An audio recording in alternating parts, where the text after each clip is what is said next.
Greetings to you again in the matchless and most beautiful name of Jesus. Today I want to take you into another short message from the book of Revelation. Revelation chapter 3 verse 18.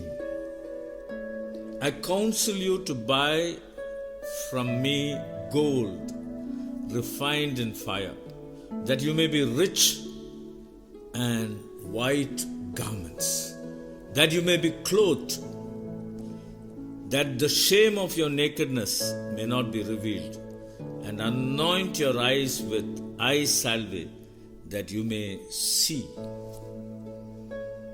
So powerful word.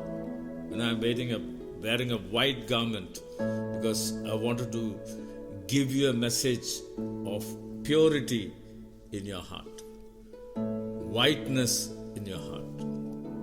It's very important that our hearts are pure. The moment our hearts are pure, we will see God. Blessed are those who are pure in their heart, they will see God. So powerful it is.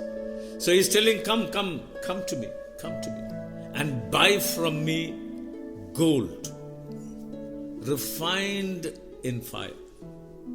And what does it mean? Okay, what does it mean? Many of us, we have no clue of what this means. He's telling this to a church and saying, buy from me gold refined in fire. Fire is the experiences you go through in life. Adversities, problems, challenges, suffering that you go through in your life. So when suffering comes through your life, there are two things that can happen to you. One, you can become better, or two, you can become bitter. So you can either become better or you can become bitter. If you become better, you get refined in fire of life experiences. Then you become better. So he says, when you are going through suffering, come to me. Come to me. I'll refine you.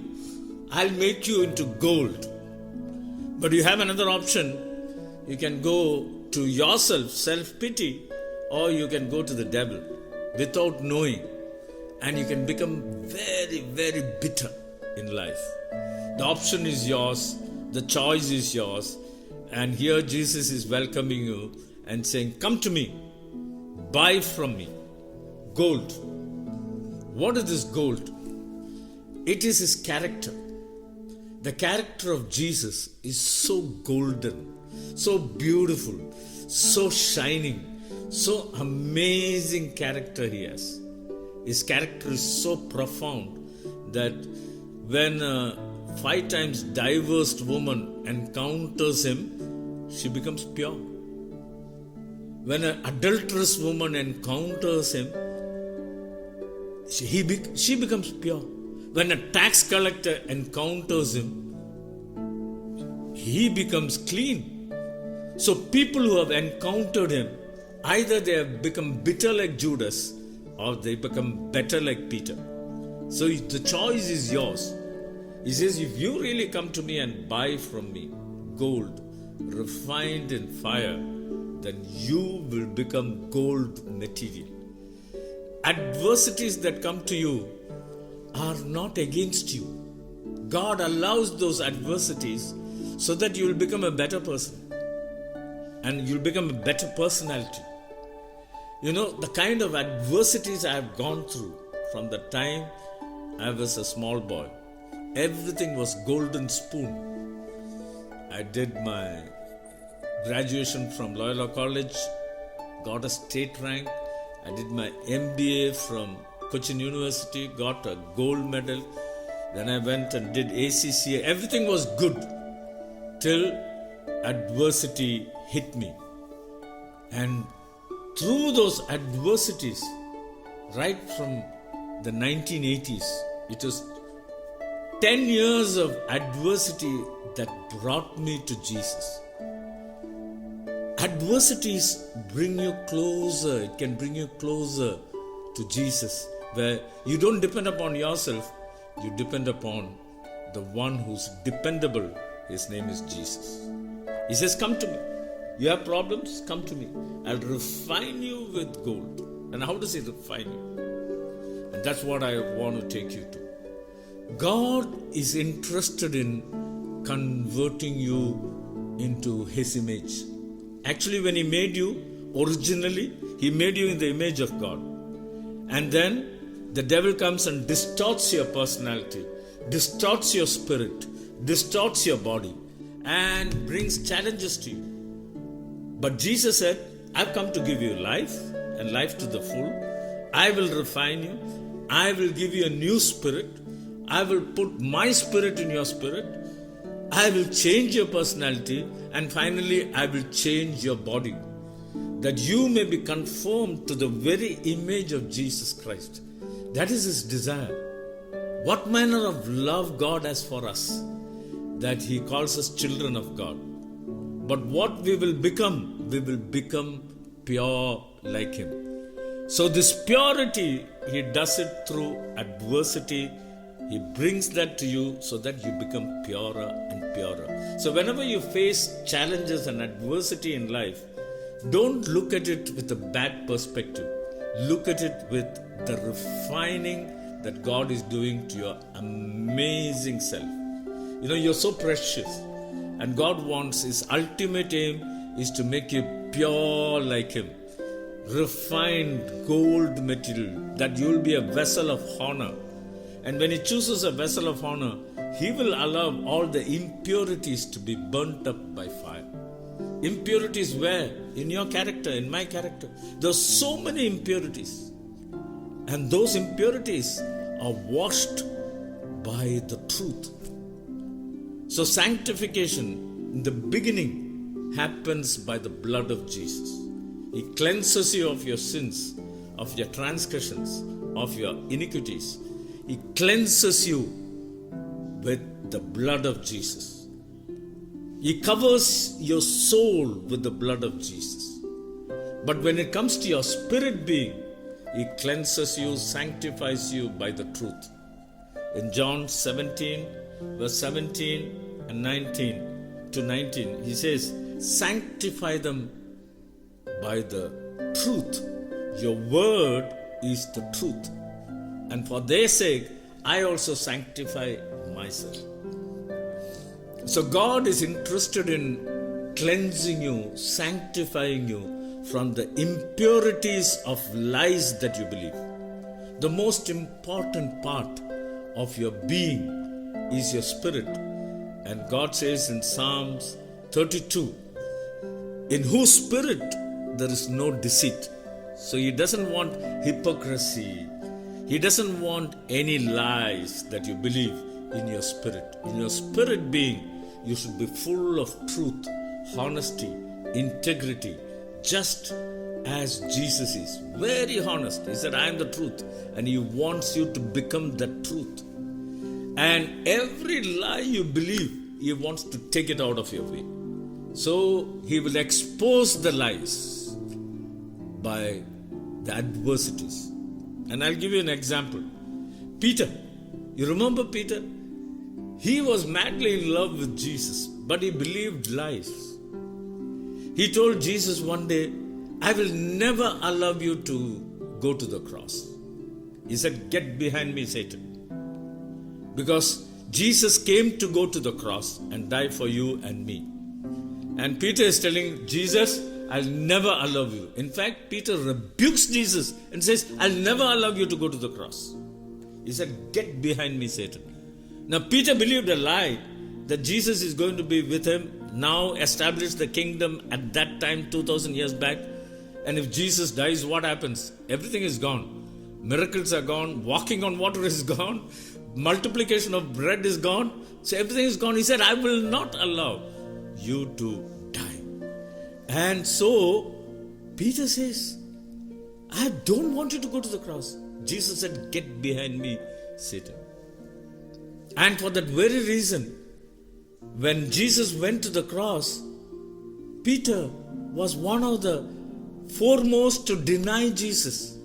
He says, I don't know him. Who? Jesus? I never heard of him. Where was he?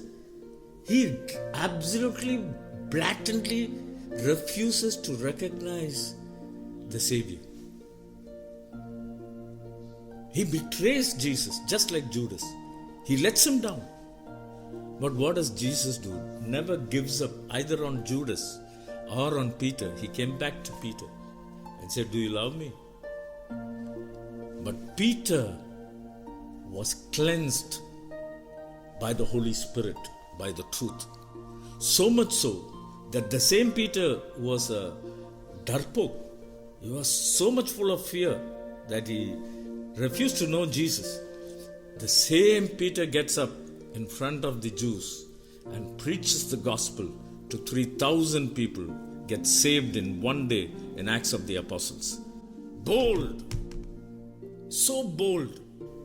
How does it happen? Because the lies that he believed were replaced by the truth. Who did it? Jesus himself. When did he do it? You know what he did? After he rose from the dead, he called Peter, "Peter, come." Peter was going fishing. He went back. He was backslidden. He says, "Peter, come. Do you love me?" 3 times he asked, "Do you love me?"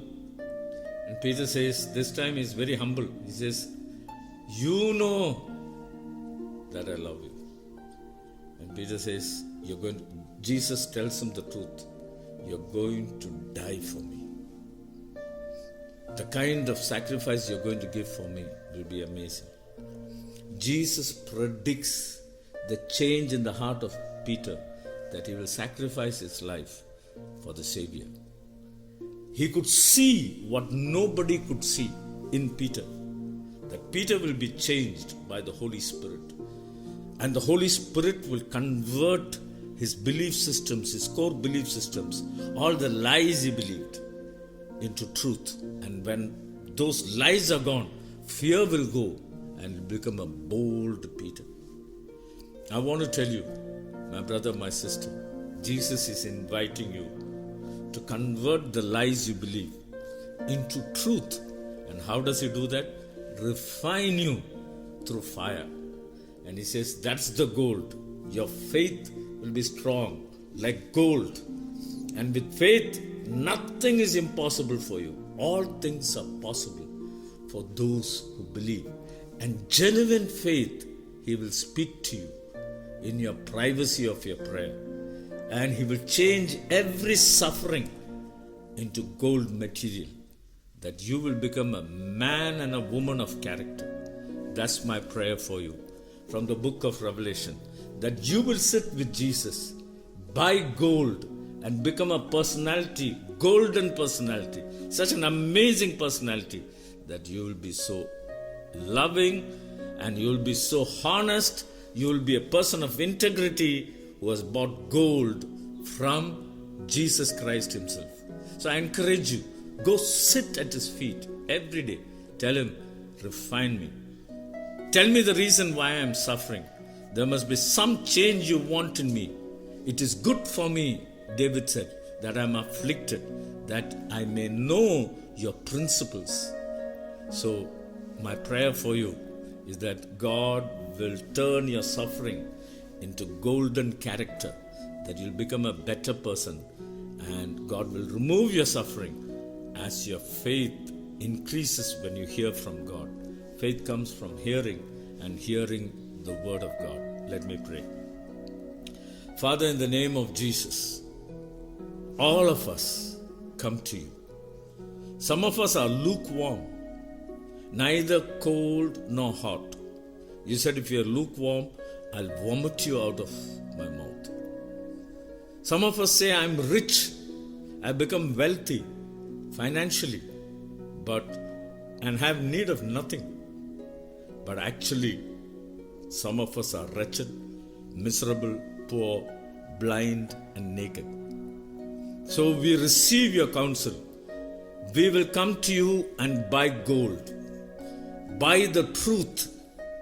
We will buy truth from you. We will sit at your feet and buy truth from you. Exchange our suffering and wrong conclusions we have come with the truth, that you may refine us in the fire, so that we will become rich with your truth. And we will wear white garments because we will become pure, purified by your truth. And we will be truly clothed with the glory of God. And that you will open our eyes and we will see the true principles of God. Father, we thank you heard our prayer. I release this blessing to those who are hearing. In Jesus' precious name, amen. Thank you.